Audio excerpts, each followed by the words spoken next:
أعوذ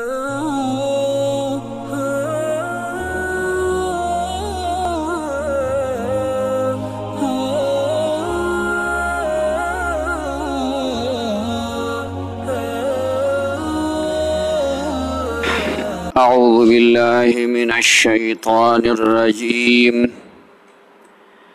بسم الله الرحمن الرحيم.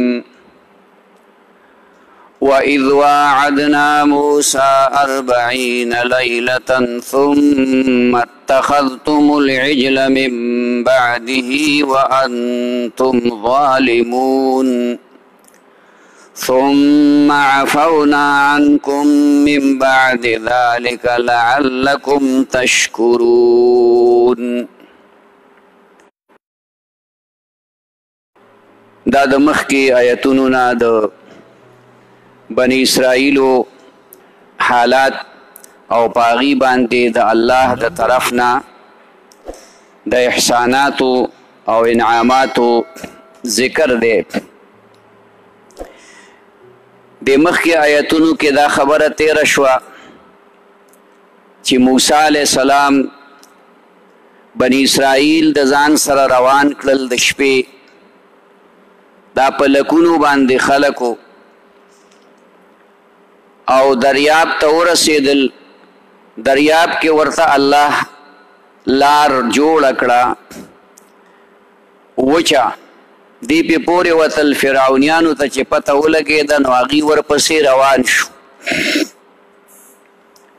او هغوی هم په دې دریاب ورګډ شو، خو چې ټول په دریاب کې وردننه شو الله پې هغه اوبه راوستې او غرق یې کړل. نو چې کله دغلته دوی په یو ځای کې دیره شو او یا بعضو روایتونو کې داسې دي چې دوی واپس مصر ته راغلل. خلکو موسی علیه السلام ته ووې چې اوس خو موږ په امن شو، زموږ دشمن الله تباه که. اوس دا ده چې موږ له یو دین یو کتاب د الله د طرف نه راوړه چې موږ د هغې مطابق عمل کوو او د هغې مطابق زندگی تیرو. نو الله موسی علیه السلام ته ووې، موسی علیه السلام الله نه وغوښتل، نو الله پاک ورته ووی چې ته کوهي طور ته راشه. غر دی، د هغه غر نوم کوهي طور دی، کوه غر ته وایي، طور د هغه ځای نوم دی. دلته راشه او روژه ونیسه، یوه میاشت 13 ورځې روژه ونیسه. موسی علیه السلام لاړ 13 ورځې روژه ونیوله. نو چې کله روژه ونیوله روژه ماتې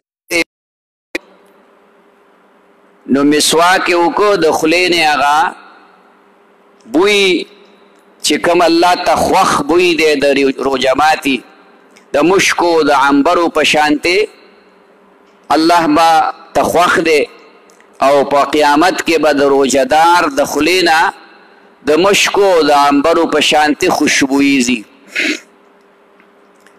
دغه محبوب بوی الله ته ډېر زیات خوښ دی. نو د موسی علیه السلام د خولې نه خو هغه بوی بیا نه ته، ځکه چې روژه ماته یې کړی خو د ولږې په وجه باندې کېږي چې معده تشی.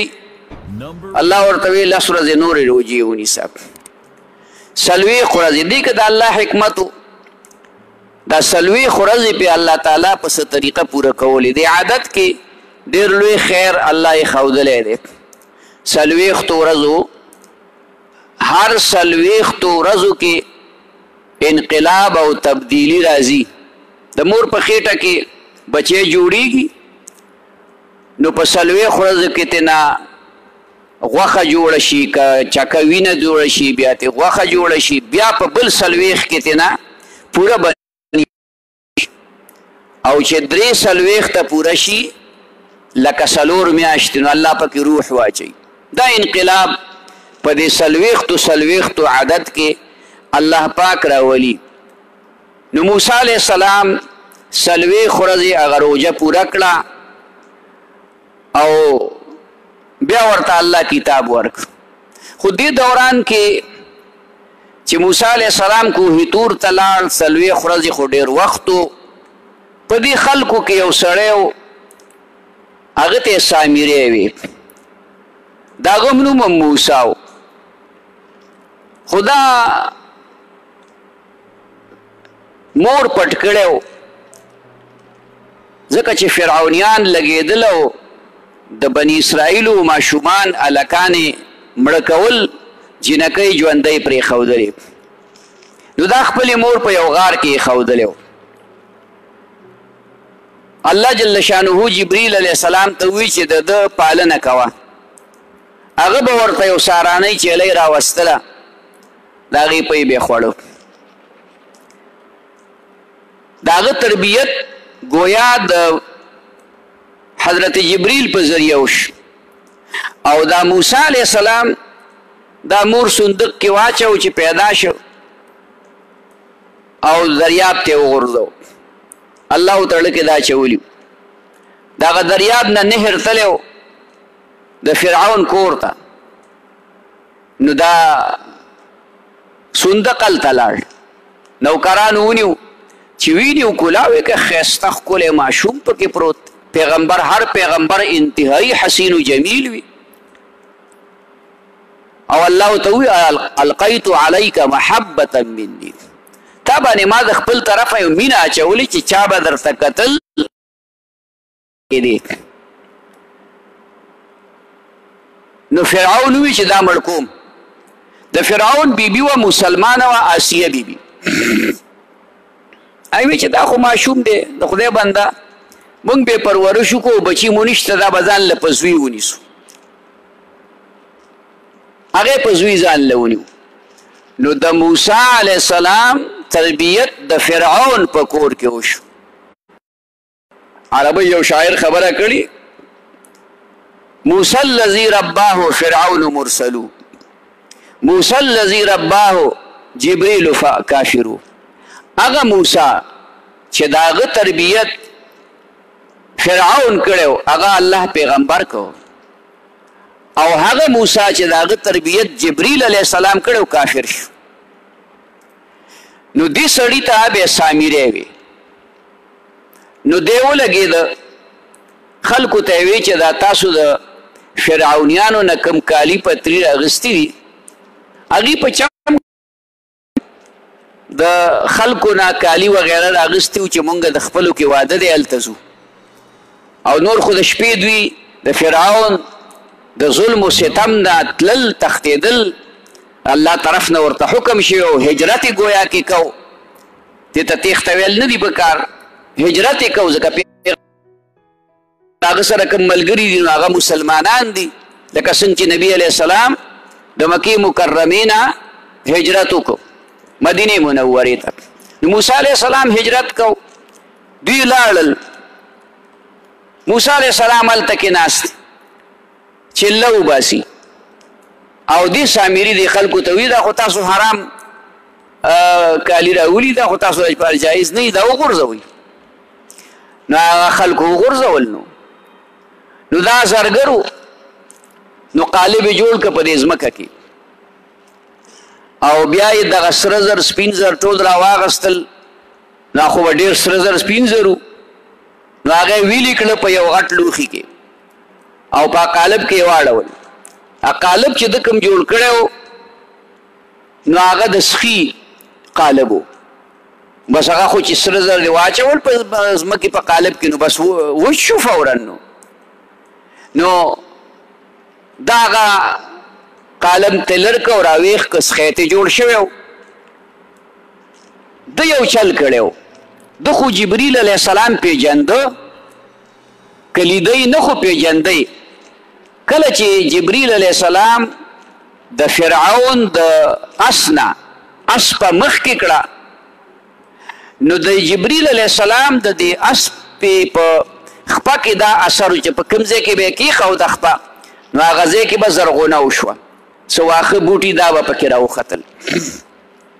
نو دا سامریه ولګېده، د هغې نه یې خاور راواغسته ځان سره یې کېښود چې دې کې خو د روح اثرات دي. جبريل علیه السلام ته روح القدس هم وایي، پاک روح. نو دغه خاورې د ځان سره یې ښودلې وه، نو چې دا سخی یې جوړ کړ، هغه خاورې راواغستل او د هغه په دې سپېږمو کې ور پوکې کړه. بس هغه سخی ته جوړ شو او چغې والې شروع کړو، د سخي اوازونه یې کول او ښایسته ښکلی خو په دې و چې د سرو زرو سپینو زرو نه جوړو، نو رنګ یې مزېدار و، اوازونه یې شروع کړه. نو سامري دې خلکو ته خدای هم بې خو نه باسه، موسی علیه السلام ته په غره کې خدای ګوري. خدای دا دی تاسو وګورئ څومره ښایسته دی، څونه مزېدار دی. نو دا بني اسرائیل ډېر هټ درمه خلک وو، بس هغې عبادت شروع کړو. خدای دا دی د خدای عبادت وکړئ. ګوره د دې خلکو د بوتان دی او پلان دی او ډینګ دی، د دې عبادت وکړئ. به د هغې عبادت یې شروع کړو. دا خلک درې ډلې شو. یوه ډله هغه وه چې هغه د موسی علیه السلام ملګري وه، او دغه وخت کې موسی علیه السلام خو هلته په کوهي طور کې دی، خو د موسی علیه السلام ورور حضرت هارون علیه السلام هغه دلته دی. خلکو ته یې وایي دا څه کوئ د بېوقوف بچو ده، ګور تاسو غلط کار کوئ، شرک کوئ، د خدای نه علاوه د سخي عبادت کوئ، د الله نه علاوه خو د هېچ عبادت جایز نه دی او دا کفر دی او شرک دی. نو وایي چې دا مه کوئ. نو د هارون علیه السلام سره ډېر ملګري پیدا شو چې هغه دقسې مسلمانانو دا خلک یې منې کول. بله ډله دا وه چې هغوی خپل کار به کوي، په تندر دی ولګي چې څه کوي به کوي، او یوې ډلې عبادت وکړو. نو دغه چې کومه ډله عبادت وکړو، دا خو ښکاره کافر شو، مشرکان شو.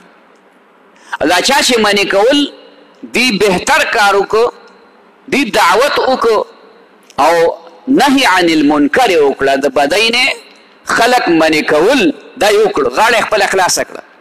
او څوک چې غلي پاتې شو چې مړه د هر چا ځان له قبر دی، نو هغه هم مجرمان شو، کافر خو نه و، خو دا عمل د جرم و. بیا وروستو را روان دی وروستو دا خبره چې هغې دا چل وکړو، نو بیا الله جل شانه ته توبه طایب شو، الله پاک توبه قبل. موسی علیه السلام راغی، ځان سره تورات راوړه. تورات د زبرجدو په لسو یا په 7 تختو لیکلی و.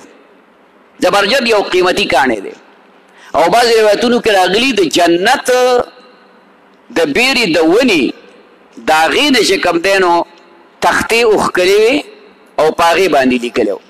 نو د جنت بیره هم د دنیا د بیرې غوندې نه ده، هغه لرګی هم قیمتي دی او د هغې میوه هم قیمتي ده، ازغي پکې نشته. د دنیا په بیره کې ازغي دي او هغې بیره کې ازغي نشته، نو دغه لرګی هم قیمتي دی. دغه تختۍ چې موسی علیه السلام راوړی خبر شو، ویې کتل لکه دا خلک خو چې کوم دی بوتانو عبادت د سخي عبادت کوي. نو هغه تختۍ ډېرې په تادۍ باندې کېښودې، هغې کې یو تختۍ ماته هم شوه، او خپل ورور یې د سر او د ګیرې نه ونیو. وی چې دا تا دا خلک نه منې کول. نو هغه ورته وایي زما د مور زویه یا ابن امي لا تاخذ بلحیتي ولا برأسي، ما د ګیرې نه م ونیسه او ما د سر نه م ونیسه، ما دا خلک منې کړی و خو دوی نه منې کېدل، زما خبره یې نه منله. بهرحال بیا هغه موسی علیه السلام د الله نه معافي وغوښته او ورور ته یې ویې ښه مه خفه کېږه. موسی علیه السلام یو جلالي طبیعت و، غصه به ورته راتله، د حق په خبره کې ناحق کول په دې به ورته غصه راتله. بهر کیف د هغې د توبې ترتیب الله دا مقرر کړ چې هغې خو توبه وښکله، موسی علیه السلام ورته قار وکړه نو توبه یې وښکله، خو ترتیب یې وله دا مقرر کړ چې دا خلک اوس تاسو قتل کوي.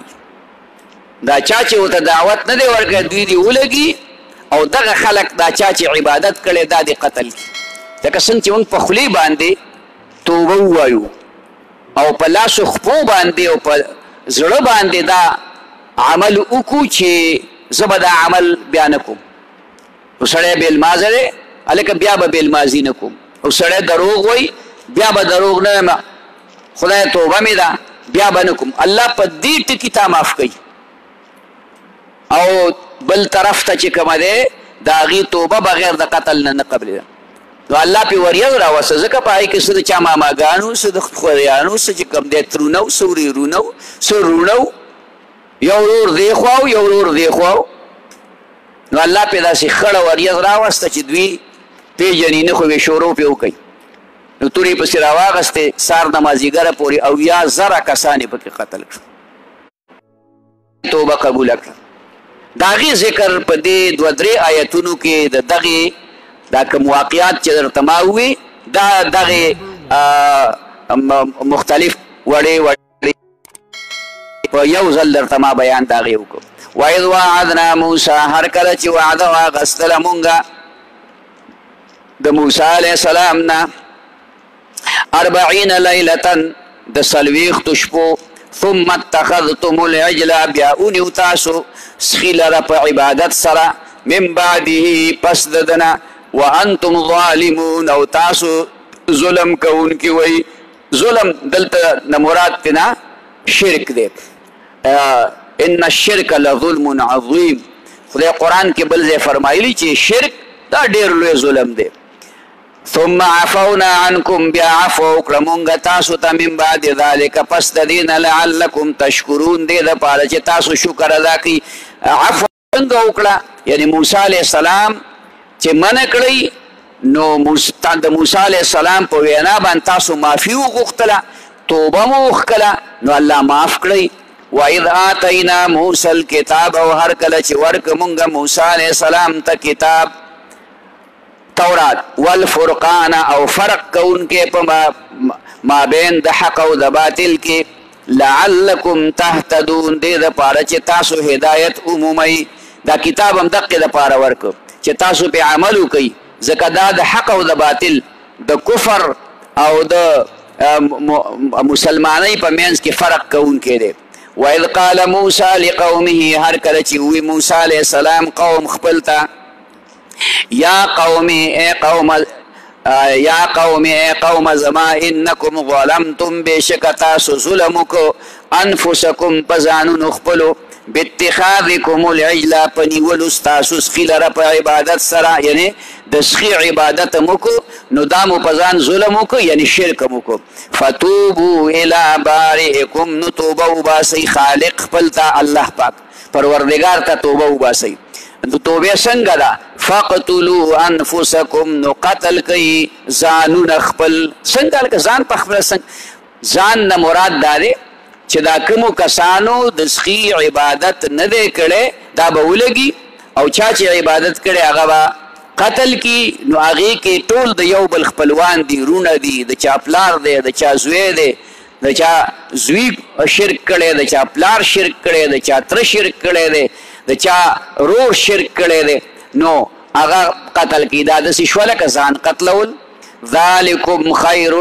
لکم دا غوره دي ستاسو دپاره عند بارئکم په نزد د پروردګار ستاسو فتاب علیکم نو توبه قبوله کړه الله ستاسو الله د باندې رجوع د رحمت وکړه انه هو التواب الرحیم بشک الله پاک توبه قبلونکی رحم کوونکی دی دا مطلب چې الله جل شانه مهربان دی نو په دې دومره عظیم جرم باندې ستاسو توبه قبوله کړه ځکه چې دغه کم کسانو شرک کړی نو هغوی شرک نه توبه وښکله که نه توبه یې وښکله نو چې قتل کړی شو نو شهیدان شو کافر مړه نه شو ځکه توبه یې وکړه او چې توبه سړی وکړي د ګناه نه پاکیږي د شرک نه پاکیږي د کفر نه پاکیږي ان الاسلام یهدم ما کان قبله اسلام دا چې کومه دی د اسلام جرمونه یو سړي کړي او د ایمان راوړه هر څه ختم شو دقه رنګې یو سړی مسلمان دی خو سخت ګناهګار دی د توبه وښکله الله پاک دته هغه خپل ګناهونه چې د څومره کړي دي هغه ورته الله پاک معاف کوي بس وإذ وعدنا واغستله موږ د موسی علیه السلام نه 40 لیلة 40 شپو ثم اتخذتم العجل بیا ونیو تاسو سخي لره په عبادت سره من بعد وانتم ظالمون چې تاسو ظالمان یې. ثم عفونا عنكم بیا عفو وکړو موږ تاسو ته من بعد ذلك پس د دې نه لعلکم تشکرون دې دپاره چې تاسو شکر ادا کوئ. واذا اتینا موسی الکتاب ور کله چې ورکړو موږ موسی علیه السلام ته کتاب والفرقان او فرق کوونکې په ما بین د حق او د باطل کې لعلکم تهتدون دې دپاره چې تاسو هدایت ومومئ. واذ قال موسی هر کله چې وی موسی علیه السلام لقومه قوم خپل ته یا قوم ای قوم زما انکم ظلمتم بېشکه تاسو انفسکم په ځانونو خپلو باتخاذکم العجل په نیولو ستاسو سخي لره فتوبوا الى بارئکم نو توبه وکئ پروردګار خپل ته فاقتلوا انفسکم نو قتل کئ ځانونه خپل ذلکم خیر لکم دا غوره دي ستاسو دپاره عند بارئکم په نزد رب ستاسو فتاب علیکم نو توبه قبول کړه الله ستاسو انه هو التواب الرحیم بېشکه دا الله توبه قبلونکی رحم کوونکی دی. صدق الله العظیم. ربنا آتنا في الدنيا حسنة وفي الآخرة حسنة وقنا عذاب النار.